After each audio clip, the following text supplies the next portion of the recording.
இவ்வளோ சூப்பராக ஒரு லேடி கேட்டப்போ கூட சும்மா அது சேனல் நம்ம பண்ணுவோம், நம்ம திடீர்னு நான் ஜென் வாய்ஸ் எடுத்துருவேன். இதில் இந்த வாய்ஸ் வேணும் டப்பிங் பண்ணுறப்ப எனக்கு வோக்கல் கார்டு கிழிஞ்சிருச்சு. ஏன்னா இந்த வாய்ஸ் நான் இங்கேருந்து எடுக்கிறப்ப லேடிஸ் வாய்ஸ் என் வாய்ஸ் எடுக்கணும். அப்போ லேடி வாய்ஸ் பண்ணி எடுக்கலாம். நாங்கள் இல்லை, எனக்கு புகழ் வாய்ஸ் வேணும். புகழ் அண்ணா சொல்கிற மாதிரி அவருடைய வோக்கல் கார்டு கிழிஞ்சிருச்சு அப்படின்ட்டு அவர் சொல்கிறாரு.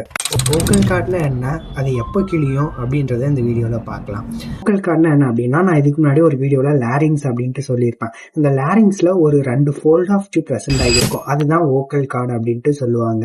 இந்த வோக்கல் கார்டு எப்போ கிழியும் அப்படின்னா, இந்த வோக்கல் கார்டை நம்ம எக்ஸ்ட்ரீமாக யூஸ் பண்ணுறோம், அல்லது ரொம்ப லவுடாக கத்துறோம், ரொம்ப லவுடாக பாட்டு பாடுறோம் ரொம்ப நேரத்துக்கு அப்படின்னு பொழுது இந்த வோக்கல் கார்டு கிழியுங்க. இதுக்கான ட்ரீட்மெண்ட் என்ன அப்படின்ட்டு பார்த்தோம்னா, இது எப்படின்னா, வோக்கல் கார்டுக்கு கொஞ்ச நாளைக்கு ரெஸ்ட் தரணும். கொஞ்ச நாளைக்கு ரொம்ப சத்தமாக பேசாமல் அப்படியே மைல்டாகவே பேசி மெயின்டைன் பண்ணுறது, ஹைட்ரேட் கீப் பண்ணுறது, அடிக்கடி மைல்டு வார்மாக இருக்கக்கூடிய தண்ணி குடிக்கிறது, ஸோ அதுக்கப்புறம் ஹேர் மாய்ஸ்சர் யூஸ் பண்ணுறது. இதன் மூலிமா வோக்கல் கார்டு கிழிஞ்சிருக்கிறத நம்ம க்யூர் பண்ணலாம்.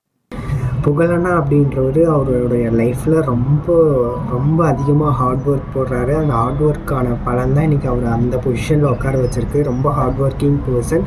அதனால் அவருக்கான வெற்றியை அவர் லைஃப்பில் அடைஞ்சிட்டாரு. இன்னுமே அவர் ஹார்ட் ஒர்க் போட்டு தான் இருக்கார். இதுக்கப்புறமும் அவர் லைஃப்பில் மிகப்பெரிய சக்ஸஸ் அடையிறதுக்கு வாழ்த்துக்கள். பாய். இந்த வீடியோ பிடிச்சிருந்துச்சுன்னா லைக் பண்ணிக்கோங்க, சப்ஸ்கிரைப் பண்ணிக்கோங்க.